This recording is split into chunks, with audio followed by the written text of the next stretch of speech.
Hi friends, ডব্লিউবিজেইবি round 3 counselling এর পর মানে জেনারেল যে কাউন্সিলিংটা চলছিল বিটেকের জন্য, সোজা কথায় তার যে রাউন্ড 3 কাউন্সিলিং সেটা কমপ্লিট হওয়ার পরে যে ডিসেন্ট্রালাইজড কাউন্সিলিং হওয়ার কথা সেটা রিলেটেড কোনো ফার্দার নোটিফিকেশন আসেনি। সেই লাস্ট নোটিফিকেশনটাই এখনো পর্যন্ত দেখা যাচ্ছে। তোমরা দেখতে পাচ্ছ এখানে পরিষ্কার সেম নোটিফিকেশনই রয়েছে, কোনো আপডেট নেই। হ্যাঁ, নোটিফ রিগার্ডিং ডিফেন্স কোটা কাউন্সিলিং এর একটা নোটিশ এসছে। তো ডিফেন্স কোটার মাধ্যমে যারা তোমরা অ্যাডমিশন নিতে এলিজিবল, অ্যাকচুয়ালি এটার জন্য এলিজিবিলিটি দরকার হয়, তো সেই এলিজিবল যারা ক্যান্ডিডেট তারা অবশ্যই এই নোটিফিকেশন দেখে সেই মতো প্রসিড করো। যারা ফার্মেসির প্রতি ইন্টারেস্টেড তারা অবশ্যই এই কাউন্সিলিং নোটিফিকেশন দেখে, ফার্মেসির কাউন্সিলিংও চলছে, কমপ্লিট শিডিউল পাবলিশড হয়ে গেছে। তো সেই শিডিউল আমি এর আগেও এই নিয়ে ভিডিও করেছিলাম, এটা নিয়ে আমি ডিটেলে যাচ্ছি না। কিন্তু যেটা আমি জানি ম্যাক্সিমাম স্টুডেন্ট যারা বিটেকে ইভেন অ্যাডমিশনও হয়তো অনেক কলেজে নিয়ে নিয়েছে, এমন স্টুডেন্টও আছে আমি জানি, তারা অনেকে ওয়েট করছে এই ডিসেন্ট্রালাইজড কাউন্সিলিং এর জন্য। এবং এখনো পর্যন্ত সেই 30/7/2026 যে লাস্ট নোটিফিকেশন সেটাই রয়েছে, এবং যেখানে পরিষ্কারভাবে বলা আছে যে প্রত্যেকটা কলেজই কিন্তু মানে যারা এই সেন্ট্রালাইজড কাউন্সিলিং এ পার্টিসিপেট করেছিল তারা প্রত্যেকেই ডিসিতেও তারা পার্টিসিপেট করবে। এবং সেটা কিভাবে হবে, অনলাইনে হবে না, এখানে যদিও অনলাইনের কথাই বলা আছে এই নোটিফিকেশনে, কিন্তু অনলাইনে হবে না অফলাইনে হবে এই সমস্ত বিষয় ফার্দার নোটিফিকেশন কিন্তু এখনো আসেনি। তো স্পেকুলেশন করে লাভ নেই।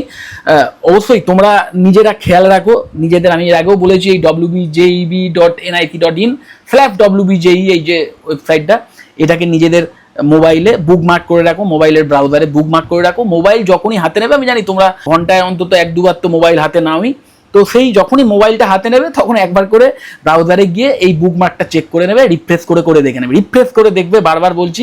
অনেক ক্ষেত্রে হয় কি নোটিফিকেশন চলে আসে কিন্তু রিফ্রেশ করা হয় না, তো আমাদের হার্ড রিফ্রেশ করবে, তাহলে কিন্তু যদি কোনো নতুন সত্যি আপডেট হয়ে থাকে সেটা দেখতে পাবে।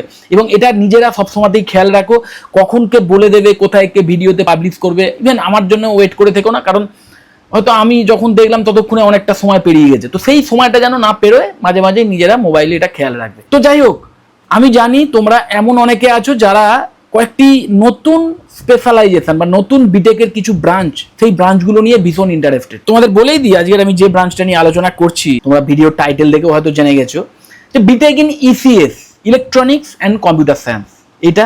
এবং তার সাথে সাথে আমি আরেকটি ব্রাঞ্চের কথা বলবো, যে ব্রাঞ্চটি ইসিএস এর মতো নতুন নয়, একটু পুরনো, কিন্তু হয়তো প্রচারের জন্য হোক বা যে কোনো কারণেই হোক সেই ব্রাঞ্চটির কথা অনেকে জানে না, যে ব্রাঞ্চটিও কিন্তু একটি অসাধারণ ডাইনামিক ব্রাঞ্চ। এবং ইন ফিউচারে চাকরি পাওয়ার জন্য এই দুটো ব্রাঞ্চের তুলনা কিন্তু খুব কমই আছে ইন ফিউচারে জব রিলেভেন্সের দিক থেকে।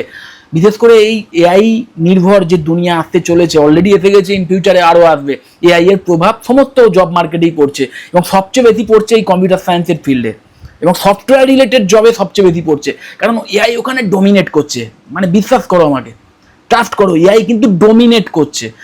এআইকে ইউজ করে তারাই সফটওয়্যারের ফিল্ডে ভালো করতে পারবে, যারা তার মানে একদম ইন ডেপথ, যাদের এই বিষয়ে নলেজ আছে, যাদের কোডিং, যাদের মানে রক্তে রক্তে কোডিং রিলেটেড। এবং কোডিং মানে মাথা রাখবে, মাইন্ডেড, আমি কোডিং মানে এটা বলছি না যে অমুক প্রোগ্রামিং ল্যাঙ্গুয়েজের সমস্ত সিনট্যাক্স মুখস্থ অমুক তমুক, এইগুলো নয়।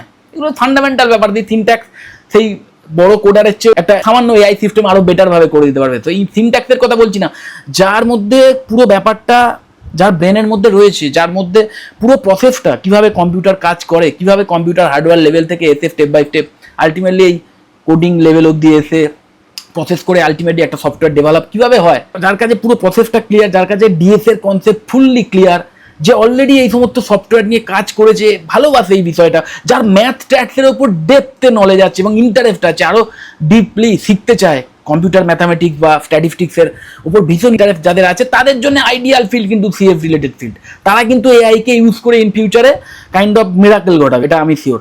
কিন্তু যারা এইটা ছাড়া মানে শুধু আইটি বা সফটওয়্যার ডেভেলপমেন্ট ছাড়া অন্যান্য ফিল্ডগুলোকেও যারা এক্সপ্লোর করতে চায়, সেই ফিল্ডগুলোর মধ্যে অন্যতম মানে সেই ফিল্ডে কাজ করতে যদি চাও, তাহলে অন্যতম প্রধান দুটি কোর্স, তার মধ্যে একটি খুবই নতুন, যেটার নাম হচ্ছে বিটেক ইন ইসিএস বা ইলেকট্রনিক অ্যান্ড কম্পিউটার সায়েন্স, এবং আরেকটি হচ্ছে বিটেক ইন ট্রিপল ই বা ইলেকট্রিক্যাল অ্যান্ড ইলেকট্রনিক্স ইঞ্জিনিয়ারিং। এবার দেখো, ইলেকট্রিক্যাল অ্যান্ড ইলেকট্রনিক্স ইঞ্জিনিয়ারিং নিয়ে আমার একাধিক ভিডিও এর আগে আছে, তোমরা দেখে নিও। আমাদের ওয়েস্ট বেঙ্গলের খুব বেশি কলেজে এই BTech in triple E offer করা হয় না। অসাধারণ বা দুর্দান্ত আমি যদি বলি তাহলেও কম বলা হয়। ইলেকট্রিক্যাল অ্যান্ড ইলেকট্রনিক্স ইঞ্জিনিয়ারিং নাম শুনেই বুঝতে পারছো, একটি কোর্সের মধ্যেই দুটি কোর ব্রাঞ্চ রিলেটেড সমস্ত নলেজ পাবে, ইলেকট্রিক্যাল এবং ইলেকট্রনিক্স। প্লাস কম্পিউটার সায়েন্সের বেশ কিছু নলেজও পাবে, কারণ ইলেকট্রনিক্স থাকা মানেই সেখানে সিএস এসে পড়ছে অটোমেটিক্যালি। তো যাই হোক, সেই ট্রিপল নিয়ে আমার ডিটেলে ভিডিও আছে, আমি সেটা নিয়ে এই ভিডিওতে বেশি আলোচনা করতে চাই না। অসাধারণভাবে একটি মাল্টি ডিসিপ্লিনারি ফিল্ড, আমি বলবো ভীষণ জব ওরিয়েন্টেড, ইন ফিউচারে প্রচুর চাকরির সুযোগ থাকবে। কিন্তু এই ভিডিওতে আমি ইসিএস সম্পর্কেও বলতে চাই যে এই বিটেক ইন ইসিএস বা এই ইলেকট্রনিক্স অ্যান্ড কম্পিউটার সায়েন্স, এটাও কিন্তু অসাধারণভাবে ডাইনামিক এবং জব ওরিয়েন্টেড নতুন কোর্স হতে পারে, কিন্তু এর যে মেন কারিকুলাম, যে সিলেবাস, সেইটা যদি দেখো তাহলে বুঝবে একজন ফিউচার কম্পিউটার ইঞ্জিনিয়ারের যা যা শেখা উচিত, যে যে লেভেল অবধি নলেজ রাখা উচিত, সেই সব কিছু এর মধ্যে কভার করা আছে। মানে একটা সময় ছিল যখন একজন কোডার, একজন সফটওয়্যার ডেভেলপার, তাকে শুধু কোডিংটাকেই ভালোভাবে শিখতে হতো, কোডিংটাকেই ভালোভাবে জানতে হতো এবং সেটা নিয়েই তাকে ঘন্টার পর ঘন্টা পড়ে থাকতে হতো। এখন তার একটা হিউজ পোর্শন এআই নিয়ে নিয়েছে, তো সে সেই তার হিউজ যে কাজটা সেটা এআইকে ডেলিগেট করে দিতে পারবে।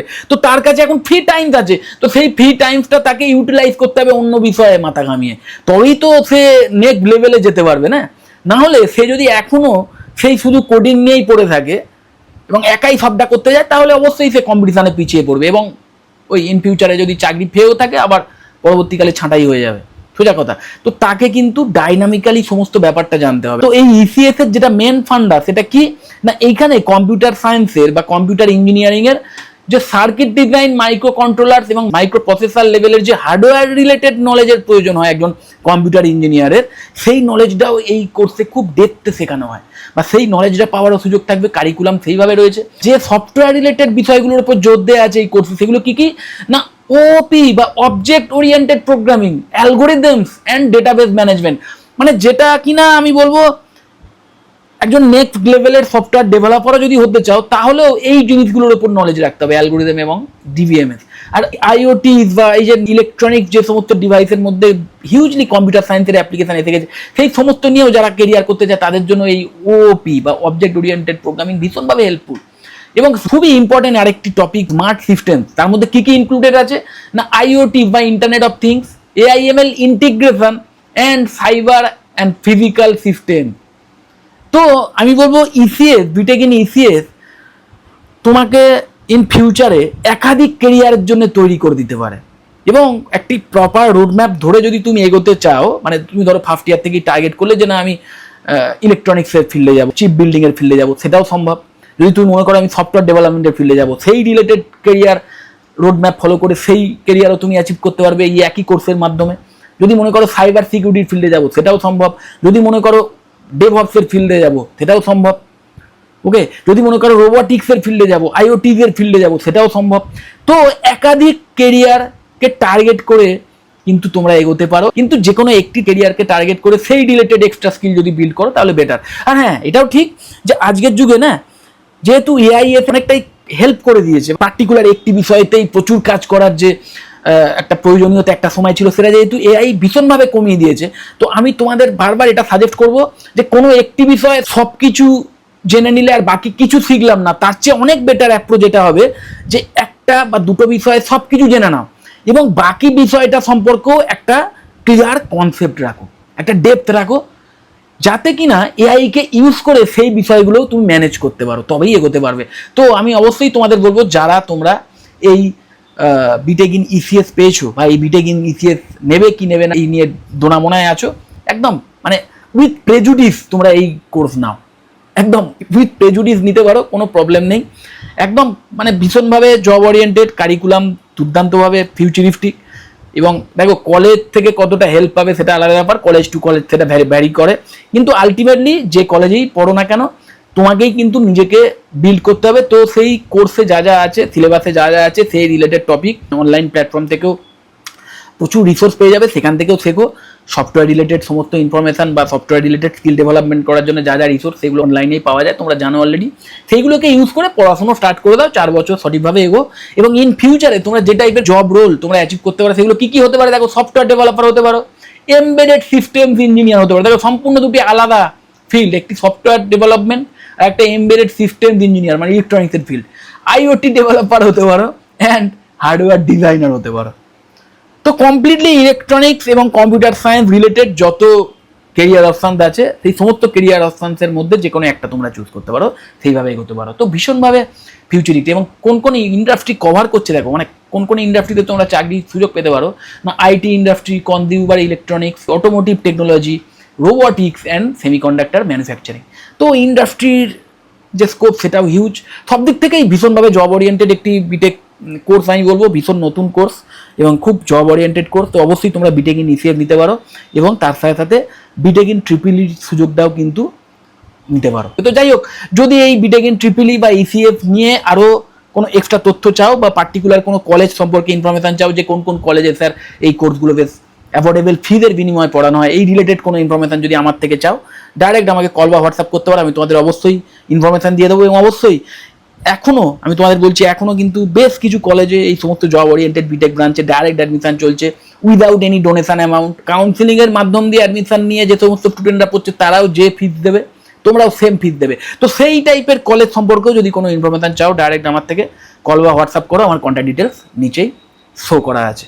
যদি মনে হয় ভিডিওটা হেল্পফুল, অবশ্যই লাইক করো, চ্যানেলটা যদি সাবস্ক্রাইব না করে থাকো এক্ষুনি সাবস্ক্রাইব করো, আর ভিডিও যত বড় শেয়ার করে দিও। টাটা।